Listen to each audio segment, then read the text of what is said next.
All right, so first and foremost, I'm about to introduce these two lovely gentlemen, Lenny and oh, no, I meant you this time.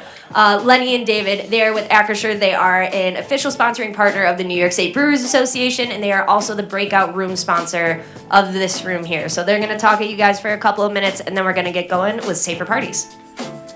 So I'm really going to keep this short, and I say this with deference to the fans in the city industry, so no disrespect. For all of you, if your mother, your father, your brother or your sister, or your aunt or your uncle are not your insurance brokers, you should be speaking to someone other than your current broker. Rates change all the time. In today's changing economy, what's going on in the Middle East, today China said they're not going to sell fertilizer. There are so many costs that you incur that you have no control over. Insurance is a cost that you do have control over. The only thing you need to do to control your insurance costs is to have time, which we all know in the brewing industry, time is so valuable. So if you have 30 minutes, maybe 45 minutes, and you want to reach out to David and I, sorry about that. New arrivals just landed. But if you have 30 to 45 minutes, please engage us in a conversation. You might be able to save money, and you should always have your policies checked to make sure they're accurate and that you're covered for what you think you're covered. We had a broker that added $190,000 debt to their business, and when we reviewed that policy, that $190,000 debt wasn't covered. So if they had a fire, they would have been out $190,000. So that's it. Have a great day. Thanks for coming. And don't forget, you can't take those cards home with you. You don't have to leave them on the chair. Thank you so much. Thanks, guys. Alrighty, so I am going to introduce your speakers. First up, we have Eric McGriff. Eric is a violence prevention specialist with over 16 years of experience facilitating training and implementing programs and strategies designed to help communities prevent, reduce, and respond to violence where it happens. He has worked with OutSmartNYC, a healthy nightlife initiative that addresses sexual and gender-based violence in nightlife spaces, for 8 years in New York City, and has been working closely with local venues, the New York City Brewers Guild, and the New York City Office of Nightlife, aka the Nightlife Mayor, to, I like that, Nightlife Mayor? That'd be pretty cool. I want to put that on my LinkedIn. I'm the next Nightlife Mayor, you guys. I'm Deputy Nightlife Mayor, Emily Forrester. Eric is also a former spokesperson for UN Women, a consultant trainer for the Department of Justice Office for Victims in Crime, and a global peace ambassador working at the intersections of youth, gender, and violent extremism. And then, I don't know if you guys know the other panelist, Anne Reilly. She's outstanding. She is the, I had it up here and now it's gone. So I'm going to riff. Anne is the executive director of the New York City Guild. She is outstanding. She is a phenomenal supporter of craft beer and all of you guys. She is a staunch advocate for what she is presenting for. You did something like this last year as well, and it was quite well attended as well. So totally a wealth of information. I jumped at the chance to moderate this panel when I saw it on there. So very happy you guys are here, and without any further ado, Safer Parties.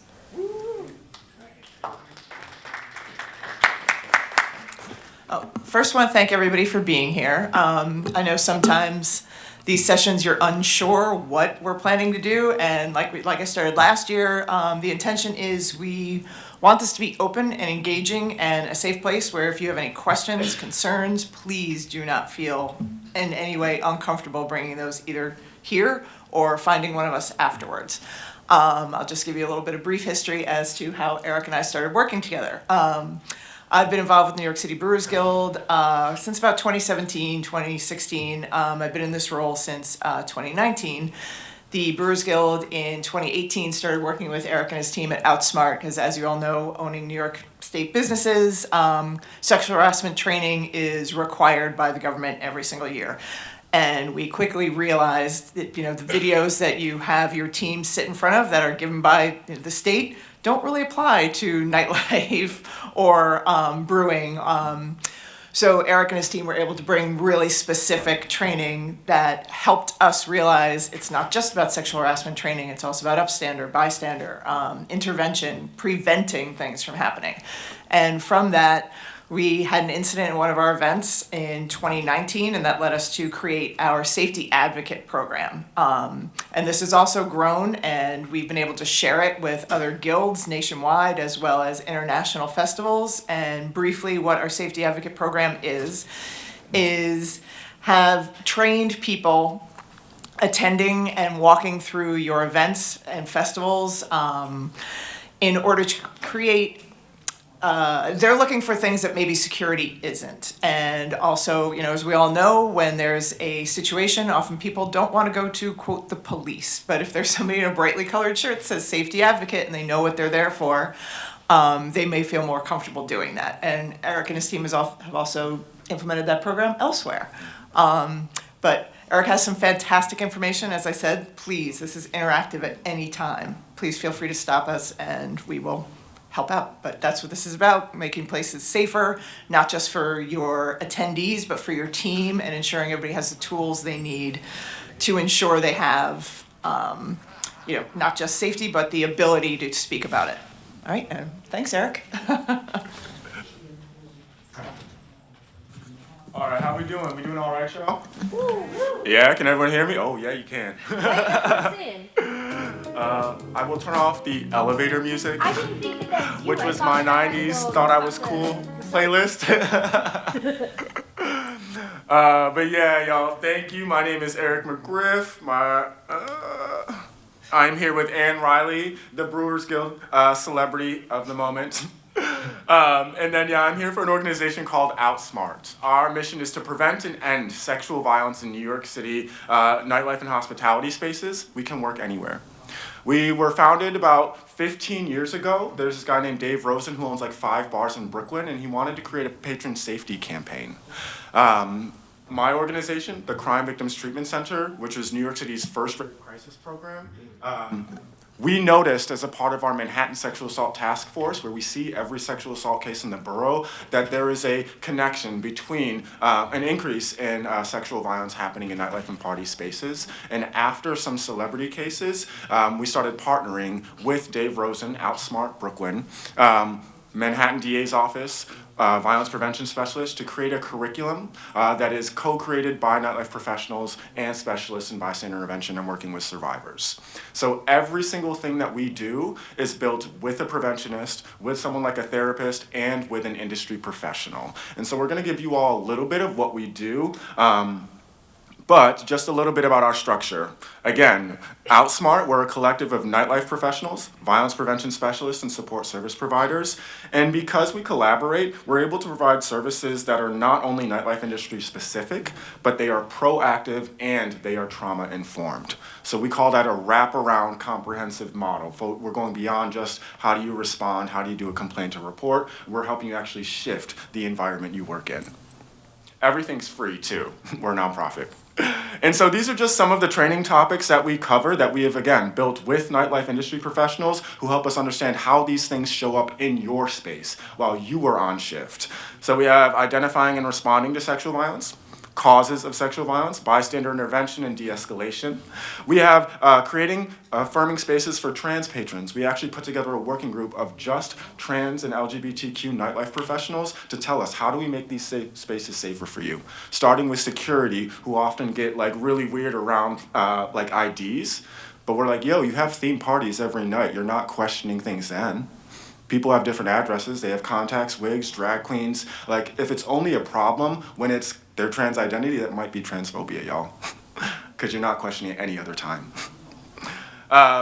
We talk about understanding trauma and trauma-informed responses to disclosures. Our therapists have even come to venues after there's been like problems in the industry or there's been like a mass casualty event to hold space with the staff and help them process.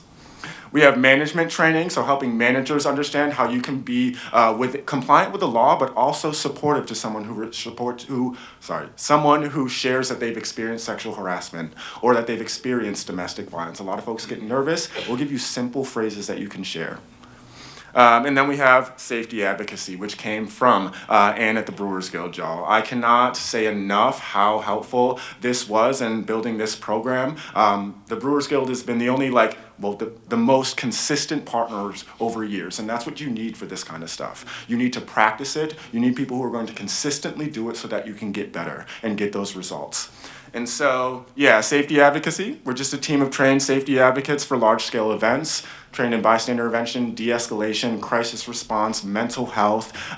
We coordinate with security as an additional resource. We're often moving through the crowd saying, hey, how you doing? You need anything? Hey, here's a bottle of water. Often, one of my best bystander moves is the mom stare. Just look at someone like they know they've done something wrong. I might look at the drink in their hand, and then they just stop. So bystander intervention can actually be pretty easy when your patrons and staff know someone is out there looking for them. My brother is a teacher. He says, let people see you seeing them. That is one of the best bystander moves that reduces conflict and potential problems. And so now we want to hear from you all. Why do we party? To have fun. Why else? Socialize. To socialize, absolutely. Why else do we party? To relax, hey. Any other reasons we party? To dance. Heck yeah, I'm a Latin ballroom dancer. I got you on some salsa after. Yeah, to have fun, to relax, to celebrate ourselves, our loved ones, to be social, to be human, to let loose. And I like to say that at these kinds of presentations because at OutSmart, we are not about the whole shame that people put toward the industry. We love telling cops and NYPD, yo, alcohol does not cause violence. If it did, that means everyone here would be punching each other in the face when we have a sip of beer. Certain people do. Certain environments, it happens at a higher rate than it does to others. And it's unfair to blame an entire industry that doesn't have the resources, the support, the specific training for these environments to address it. And that's the position OutSmart takes. So we want to just be very clear. We are very pro-industry. We believe that you all are leaders, experts, connectors, networkers, and that positions you all to be great leaders for change. And we're doing the work to show people in New York City how that's happening and is doing that work. And so now I want to know from you all, what is it about the party environment or your environments that can put people at higher risk for harm? What is it about these spaces? People let their guard down. Oh yeah, feel free. Yeah. Ann's our plant in case you all don't talk. Lowered inhibitions, maybe? Yeah, lowered inhibitions. Yeah, a lot of missed signals, especially like when we have a cultural norm where it's like, this is where you go to date and be social and try to, get with somebody. Especially if we're not talking about boundaries, a lot of risky situations. The environment itself. Say more, the environment? Well, just like you're coming to a party environment, so that environment itself just leads to more opportunities for something to happen. Thank you. And do you want to say a little bit more about some of the context? If you. Yeah, sorry. My bad, I just put you on the spot.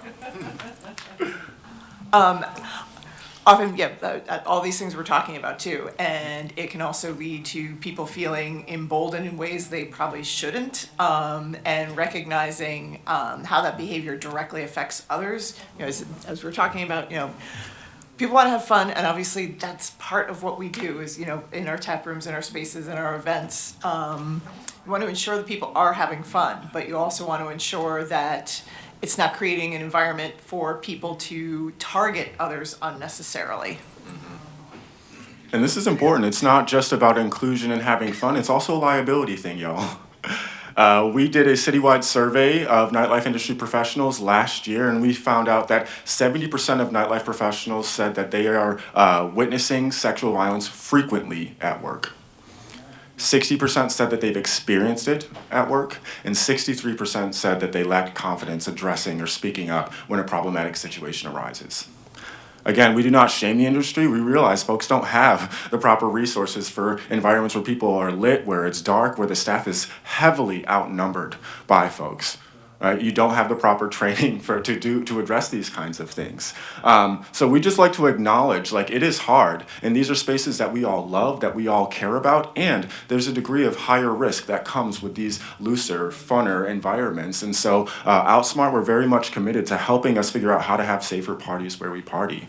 And some of the factors we often talk about, they're non-traditional, non-professional spaces. That's why we go here.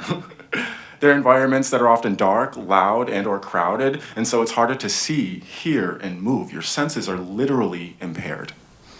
These are spaces that often lack training and support for partygoers and event staff, and then there's the presence of alcohol and other drugs. Again, alcohol does not cause violence. Otherwise, everyone here would be brawling. Certain people act violently, certain folks do. And in OutSmart, part of what we do is help you refine your vision to look out for those individuals, those characteristics, and give you moments to intervene. And so, we know alcohol doesn't cause violence. What does? Shout out, even if you don't know, shout out what you've been told causes violence. Misunderstandings. Misunderstandings. What else? Control. Control. We're going to put an asterisk next to that one. Non-control. Non-control. Who said that? Hey, say more. Sorry, can you say it again? Feeling competitive. Yeah. Anyone else? Disagreement. Anyone else? Poor character. Poor character. So, what was it? Yeah, feeling emboldened. Yeah, feeling emboldened. Yeah. Maybe because you see no one says anything when someone makes a sexist joke, so like, okay, I can get away with it here. So I've been doing this work for 16 years, and I ask this question everywhere, to middle schoolers, to nightlife venues, to politicians, and these are the most common answers I get. Alcohol and other drugs, jealousy, cheating. I spell stress with a money sign because a sixth grader told me that money is one of the biggest causes of stress in relationships. It's a fact, top 3. History and or upbringing where someone witnessed or experienced harm. I often hear lack of rapport communication, anger, mental illness, the media. They provoked me and I lost control. Has anyone ever heard these things before? How many of you all would say I'm full of shit if I said none of these cause violence? Can I get an honest hand? Thank you. So in violence prevention world, we want to get to what we call the root causes of violence. What is the most direct connection? And what we found is that most people who experience these things never act violently. My job works with we are trauma focused at my job. That means we work with folks who have been through like the most complex, prolonged trauma. That is our specialty on our therapy team. And we have never had someone process this and punch a therapist or act violently. Overwhelming majority of people never act violently when they experience these things, but these things are contributing factors. They are definitely factors that are present in a lot of situations where violence occurs and where violence happens at really high rates. And so in prevention, we're like, okay, these don't cause violence, but certain people act violently. And what we know about violent crime is often a relative few who do it over and over and over and over again. And that's the same for domestic violence, sexual assault, gender-based violence. It's relative few, and this is why we want to help us narrow our gaze. What we found out is that the major contributing factors have to do with the attitudes and beliefs of the people you work with, of the people in the place, and of the culture. People who believe violence solves problems and are angry and drunk, that is someone who's more likely to act violent. I do the cha-cha-cha, and I order an Uber home. The violence is against my bank account. People in environments where there are very rigid ideas of what gender means, these are places that have higher rates of sexual assault and gender-based violence and sexual harassment. Ideas about how a woman should dress a certain way even though she can wear whatever she wants. These are ideas about how men have to be tough and strong and the fact that men get laughed at when they talk about men experiencing sexual harassment, get their sexuality questioned and told that they should have liked it. Rigid gender roles is also the way that we may not clock two people we perceive as women walking in the space the same way that we clock a man and a woman walking in and be like, okay, gotta look out for that. And queer people experience this at higher rates than straight people do, but if we're only looking for the man who's harassing the woman, how much do we miss? This is important, y'all, because a lot of venues don't realize all it takes is 2-3 people coming together saying, hey, I said something and nothing happened. if we can't find that you took action, if we can't find you did a warning, if we can't find that you did some kind of policy change or some kind of check-in to help rectify this, there could be liability there. People just don't realize the degree to which people do not speak up. But there's liability there. If just one does, a couple other will probably be like, I feel more empowered. We saw that with the Me Too movement. That's why this is so important to address. This is the #1 industry for employees to experience sexual harassment, and I work with the EEOC. My friend Edgy works with them. I know that regionally, hospitality industry is one of their strategic priorities right now because they have so many cases, but they can't pursue them because everyone's afraid to talk. No one has insurance.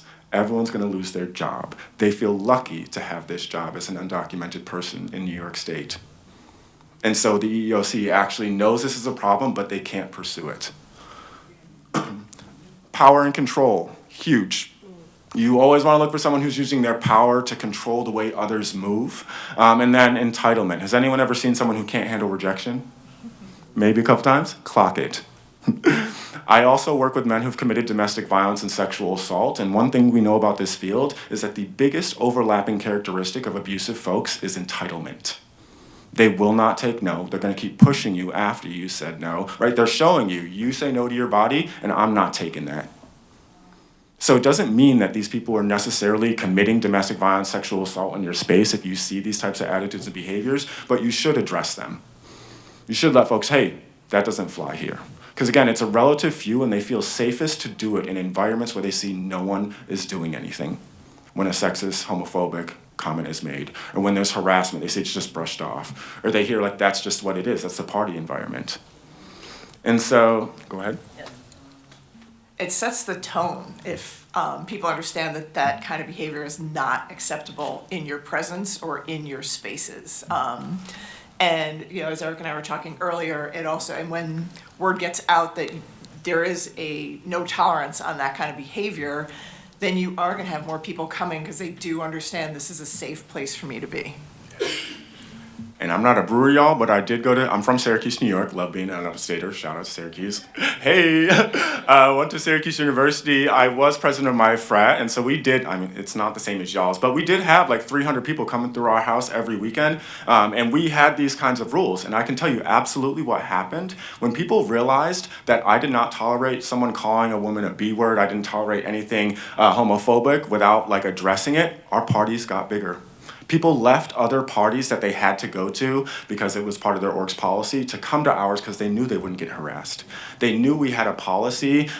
They knew we had resources all over the place and that we had a policy. If someone gets too lit, I'm going to give you some water and icy and a bag of chips. And I'm going to give you some space to do better, to like chill out and make sure that someone's checking on you. And none of that disrupted any of our parties just by having a designated space to bring someone that was quieter to provide support if it was needed. And the other thing is a lack of education, modeling, and reinforcement. I've already said it multiple times, y'all. We know that this industry is not really set up to address these kinds of things. You don't have the relevant resources and training. If folks do, it's often going to cost money. We've seen a lot of the evidence-based approaches where they don't include nightlife folks, but they say they can solve your problems. That's not what we do. We're going to help you all out. And so I have a quick experiment that we can all do to help us understand how this stuff shows up in our spaces. On a daily basis, what does our culture tell women to do in order to not be sexually assaulted? Shout out those lessons we tell all the women and girls to do.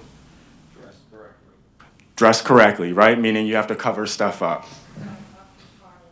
Don't walk to the car alone. Damn. Don't speak up. Don't speak up, right? Don't drink too much. Don't drink too much. Don't look at men. Don't look at men. Humans. Yeah, stay home. What else are the messages we tell women and girls every single day that they're inundated with? I'm from upstate. They say when you're running, like through the woods and stuff, have hair in a bun because a ponytail can be pulled from behind if this stranger jumps out of the bushes and attacks. Ooh, if you have to walk to your car alone, put your keys in between your fingers. Mm-hmm. And what's in your purse?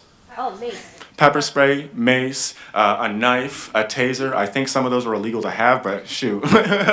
Amazon still sells them. Mm-hmm, right? Cover your drink, all of that, yeah. Don't set it down. What was that? Don't set it down. Don't set it down, don't leave it, yeah.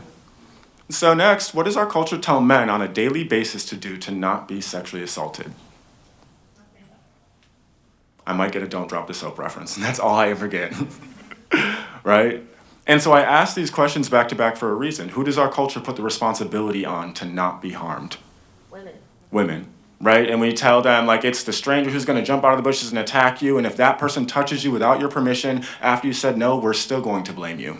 Because of the way you're dressed, because you didn't watch your drink, because you didn't someone touched you without your permission, point blank. And then when it comes to men, we don't talk about men as survivors.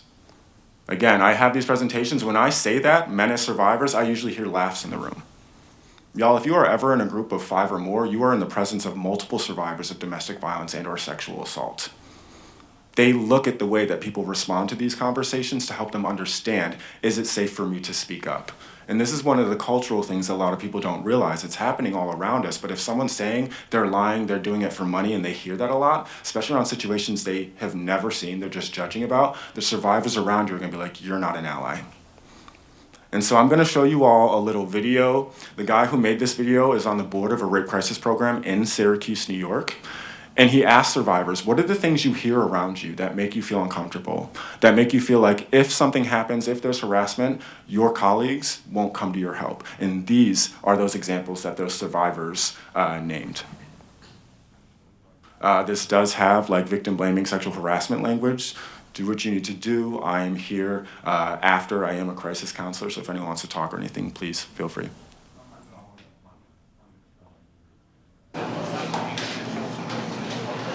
Did you hear there's like 4 other women that came out today and accused that politician of sexually assaulting them? So what's that make, like 9 this week? Something like that. She's looking for a good paycheck Yes, there. she is. That's all they're looking for. They're just looking for money. Easy Exactly. money. She's not even cute. Those are the ones that come forward, man. Well, yeah. Yeah. Got nothing else going for them. Exactly. What? Okay, and do you think these women would even be saying anything if he wasn't famous? No, dude. Of course not. They just want the attention. And he didn't even touch any of them. Oh, bro, I know so many women like that. Are you kidding me? It'll blow over in like 6 months and then everything will be back to normal. And I'll have a moment. It's fun. Listen, I'll be honest. Even if she is telling the truth, she should know better. Oh, honey. She knew exactly what she was doing when she got all dressed up. You know, putting on all that makeup, dressing like a slut, and then claiming that she didn't expect anything to happen. Oh, like, whoa, please, how naive is she? Yeah. If it were up to CNN, they'd have us thinking that every woman everywhere every day is being harassed somehow. You know, every time I turn on the TV, pick up the newspaper, open my goddamn eyes, you know. This is all I see. You know, give me a goddamn break, you know. You know, people gotta suck it up. Stop complaining. Things are not that bad. You ready, honey? You have a good rest of your day.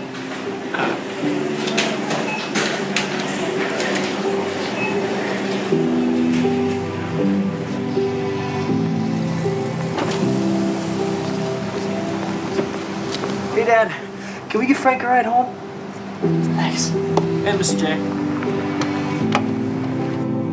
You seen the news? Like, people talking about, like, the sexual harassment crap that's been going on? Oh, yeah. Like that producer that banged all those actresses? Like, literally left and right, everywhere. Like, my parents are talking about it. You know, Becky actually talked to me about it earlier. Whatever. It's stupid. Like, when are people gonna stop talking about it? Maybe if it stops happening, people will stop talking about it.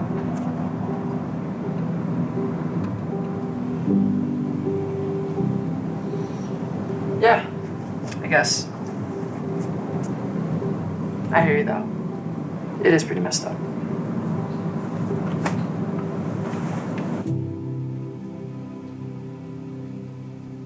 Friends, I introduce you to real-life bystander intervention. Small moment where someone leveraged their connection, their relationship with their friend to just press a little bit, and he was able to receive it. I have had so many moments like that as a man in this work. Folks know Eric works at the rape crisis programs, y'all. Don't say nothing about women or queer people here because he will give it to you. And I also don't care because people don't say homophobic or sexist things around me. And if they stop saying that because they know I'll come from, I've already made this room safer. And I'm giving folks a different experience than what they're used to at work. And that's the power of a leader. That's what you have to do to lead the change. You have to model it so they can see it from the top down. You can have champions anywhere, and anyone can be a leader. And yeah, when I talk to venues, they're like, hey, my management won't support. He doesn't have time for this. They minimize it. So we want to just have a more human approach to this issue. Because, yeah, we're all busy. We're all working liability, the law, compliance. All of that is real. And if your folks feel safe and seen, they'll do better. There's so many studies, even Google Project Aristotle proved that if people are happy, they do better work. And so now we're going to do a quick little game called the F game. If you've seen this before, please play along. I'm going to put a sentence on the screen, and you all are going to count the number of letter Fs in your statement. You're not going to count this F, that's just a title. I'm going to give you 20 seconds. Go.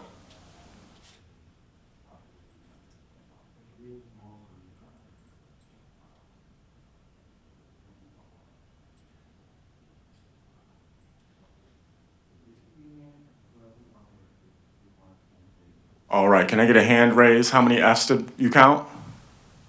8. 8? 6? 8. 8? 7. What's going on? 9? All right, anyone get 10 or 11?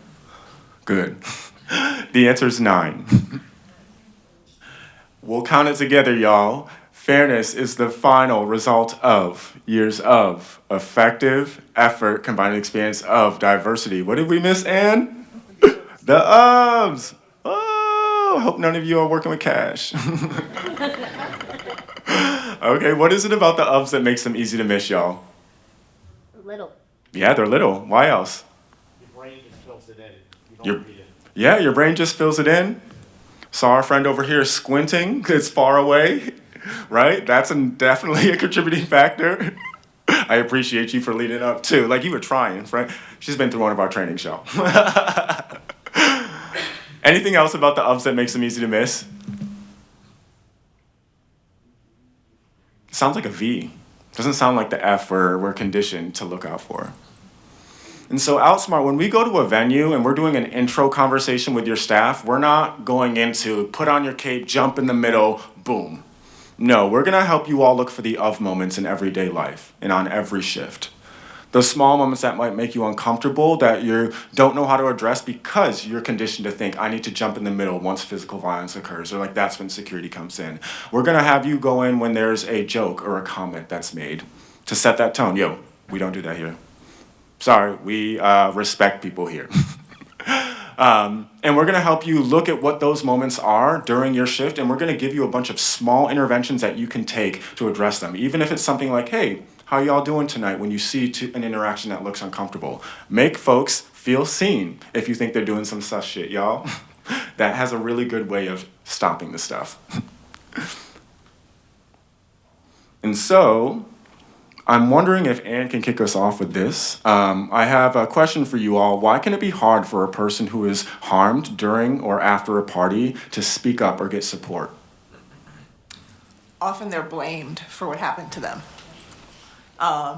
Other situations are they don't know there are tools to help them, either find resolution or for support. Thank you. Anyone else? Why do you think it can be hard for someone who's harmed to get support? Yep. Because the person who did it is like a superstar, so they would never do something like that. Yes, power dynamics. Not just a boss or employee, it's also social power dynamics. We even see this on college campuses, freshmen to upperclassmen, someone who's senior on staff, right? Those absolutely impact how comfortable someone feels saying no. And it's on folks with power to just acknowledge that, oh yeah, my power can sometimes be intimidating. How do I reduce that? Shame, yes. That's one of the biggest things that keeps people quiet. Men, women, queer folks, absolutely. Unfortunately, we are often the first person who's ever said, I believe you, when someone comes to us, yeah.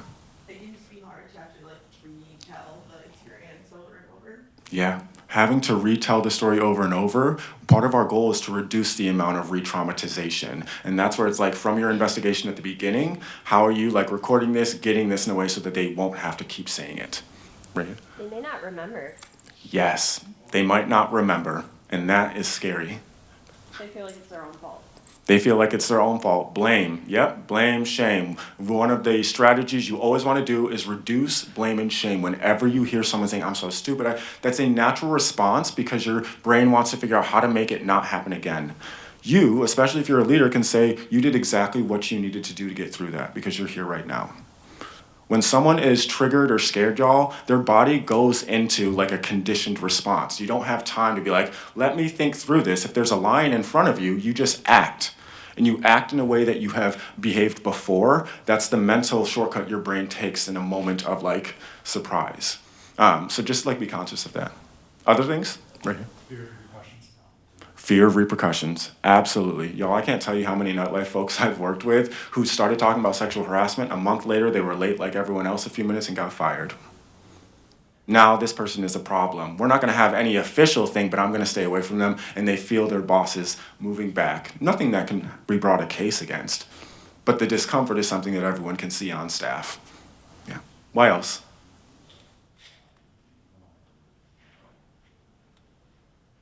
Costs money. PTO, how many of us have PTO benefits, insurance to take care of these kind of things? My office is one, we prioritize undocumented, uninsured folks who've experienced recent violence, but we're a unicorn. Most people don't do that. Yeah. It could be fear of losing family. It could be fear of, going through this whole process and then nothing happens. Unfortunately, only 4 to 5% of folks who commit these harm ever even see one day inside of a jail cell. Never let anyone tell you that all these people were wrongfully accused in jail. I see every case in Manhattan where there are thousands. We only get like 20 that go to trial a year.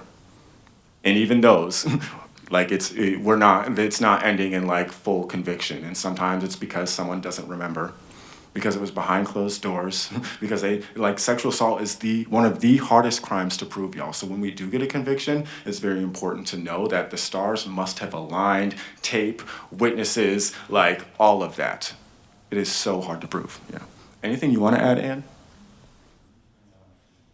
And I guess I don't even want to use the term less serious, but more frequent occurrences that you might find in your own spaces is ensuring that, for instance, if your team doesn't feel comfortable going to management or ownership, work with members of your team who might first ask them if they are the ones who feel comfortable having others come to them.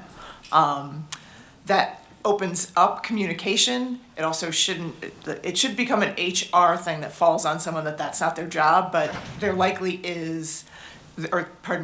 are some team leaders that some of your team would feel more comfortable going to, and then, as someone was saying, that prevents the person who's been affected from having to continually repeat what occurred to them, which can often be re-traumatizing. Yeah. Thank you, Anne. I like to ask this question because you always hear so many people, why didn't they just leave? Why didn't they just leave? Well, you can respond to them, why might it be hard?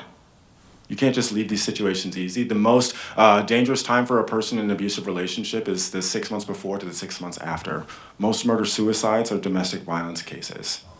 Violence increases often when someone does try to heal or leave this kind of situation, and not everyone has the money, to be able to do that.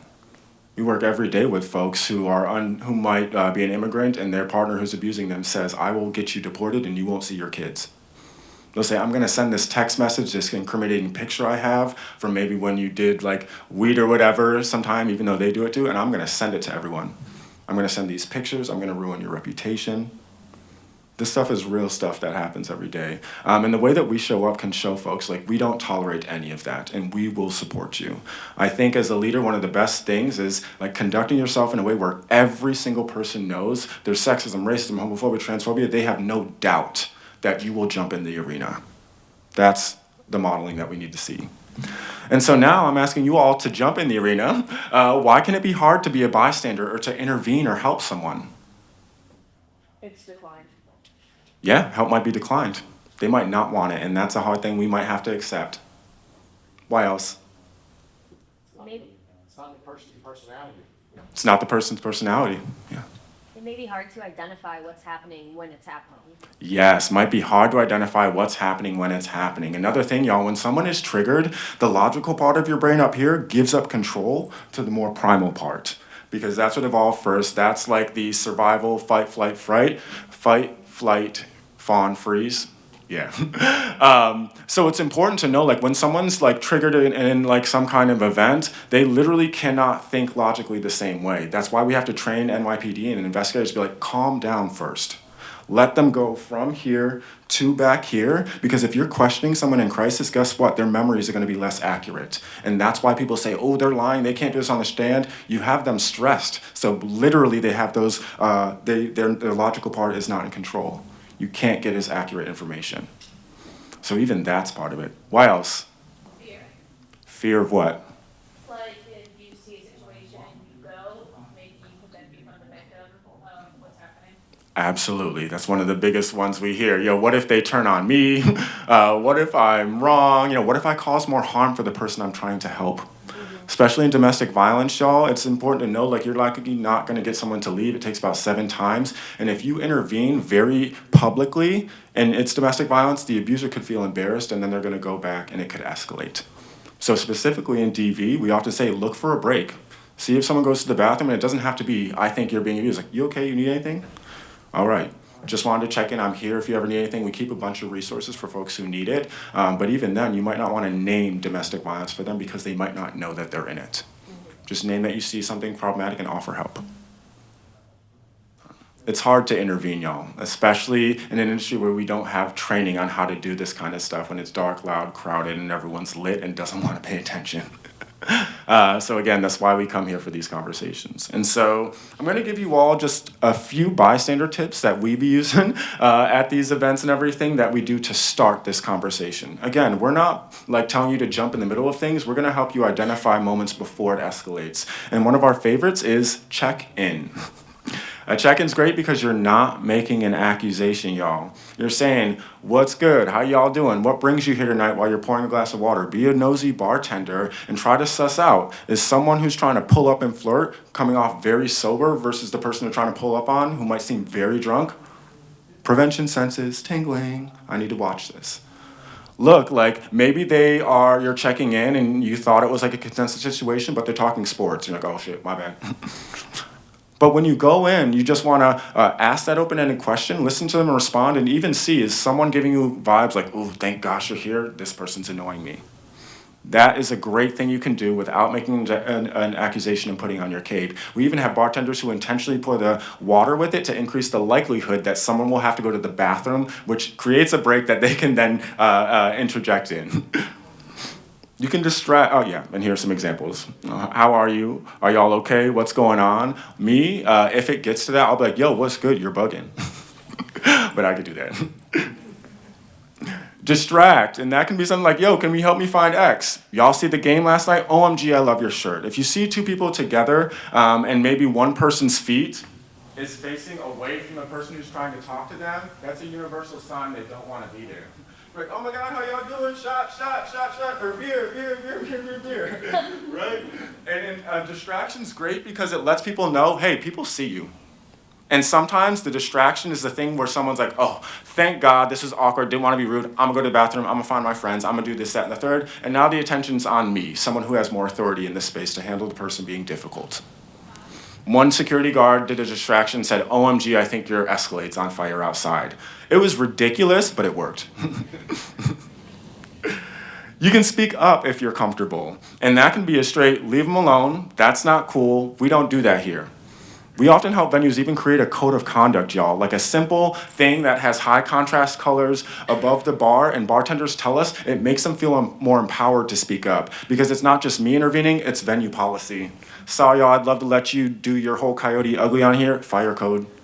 I have a lot of folks who do the classic, you know what, my manager would write me up, even when they are the manager. Right, so you can speak up, name the problematic behavior, chances are it's something that could create liability, so they shouldn't do it anyway. Use the law if you need to. Yeah. Yeah, that's something that we've been able to implement at our festivals, for example. Our code of conduct is all over. So if someone is pouring and they feel uncomfortable, they can just be like, look, sorry, that's just how we do things here. Yeah, I would say the same thing for our NYSBA festivals too. We have our code of conduct posted at the door and in the festival and on all of the tables for the breweries. My cell phone number is right on them. So if they need anything, they can call me. We have security, we have steps in place so that we can address the situation, hopefully before there is a situation. And this is like a whole other level of it, y'all. I'm giving you all bystander, they're bringing you to systems level approach, right? How you have your code of conduct. And when I walk into a Brewers Guild festival, y'all, I see all over the place. What is a safety advocate? Everyone knows who we are. It's just posted. They got the code of conduct. They have the email address at the bottom that can go to someone if there is a complaint, so you want to report anonymously if you need to. And introduces me to security when I first walk in. He's like, oh yes, glad you're here. And now, like at the last, not this last one because it was a different security team, but the one before that, it was funny. They're sitting in the back. They were happy I was there because they're like, look, I think he's harassing. Go get him. I was like, wait, but I'm like, that's the work, and it was great. You know, we even helped out in a situation where someone was stealing. You know, so it's not even just like sexual harassment. We help out with all types of conflict in this space. We're not security. We coordinate with them, but again, we're walking through the crowd. We're physically looking happier than security so that we are more approachable. And people will use it. Now people are like, I feel safer with you here. People are like, yo, they're trying to get my Instagram. They're trying to text me and hang out. I'm like, y'all, this is work. Sorry. But it's great that they have like safety advocates there. Like it's so intentional when you walk into a Brewers Guild. Like I'm walking in and I told Dan before this, like people have their perceptions about this industry all over the place. And so when I walk into a fest and I see Dyke beer, when I see a black-owned brewery, when I see non-alcoholic breweries, when I see all of these things, it immediately disrupts my idea of what this industry is. It immediately makes me more proud and happy and feel more safe to be in this industry and in this space. So like this is how you can set up a space that just gives the vibe from the beginning. Because I guarantee you, your queer people, the women, the people of color are going to notice it first. Because it is so different to have that representation. And be proud of that. Be proud that you can give that. Sorry, that's not a bystander move, but thank you, Ann, and for taking us there. It was fun. You can separate, which is one of my favorites in a crowd. We work with a venue called Friends and Lovers. They literally will just use the bus tubs and crowds to just like walk through. Create a space. If it's too crowded, people move out the way. They also have a flashlight, and they'll just flash it on the ground real quick because people think flashlight is authority, and they stop doing shit. So the phrase is, like, you shine the flashlight on the ground real quick while you're walking, and the cockroaches scatter. It is so easy, y'all, and it is wild to see it in real time how simple this stuff is. But I also love to be like, excuse me, got to get through here. If I see two people who are really close and uncomfortable, again, it's not an accusation, and I've just created an opportunity. If I'm wrong, they're going to go back dancing with each other. I just said, excuse me, got to get through. But I've also done the thing, when I'm around drunk folks where I've cha-cha'd, like in the middle, done some cool dance moves to get the drunk people like, oh, wow, and then the fists go down. You can enlist. Seek the support of a friend, colleague, or others who may be better positioned to help. Maybe you shouldn't. It's escalated and you need security. Maybe you need management because there's something that, there's a management element of this. Maybe you get friends. My frat house, it was great to have my boys. We got 30 guys behind me. What you gonna do? But that can also be maybe finding the friends of the person who's causing the discomfort. I've found, y'all, in my safety advocacy that when you tell folks, your friend's acting a little weird, creeping people out, they'll help you. Or get someone who's in charge. There's someone acting creepy in your venue, making people uncomfortable. They'll help you. A lot of people just don't ask. Because they think, like, that's the norm. We have to accept it here. You all have the opportunity to be like, no, we don't. And sometimes it's just a safety advocate walking through saying, hey, if anything happens, let me know. And sometimes that's my speak up too. I'll see a situation, I'll be like, hey y'all, how you doing? I'm a safety advocate, let me know if you need anything, and I will make direct eye contact with the person I think's being creepy. All right, have a good one. And you can support, y'all.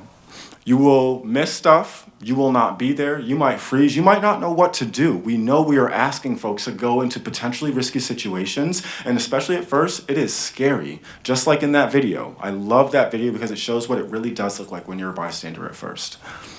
And so you can always support by first regulating yourself. We have mirror neurons as people. We're social human beings, and so we actually posture and move based on the leaders in the room and the people we're engaged with. But the best thing you can do is regulate yourself, whether someone is being aggressive or someone is triggered, because it'll start to take hold over time if you stay consistent. And that'll help them get back into their logical brain. You can ask them, how can I help? Give them an option, let them make a choice. Letting people make choices actually helps bring you back into your logical brain because it restores power and your brain is less like, it's out of control, I gotta react.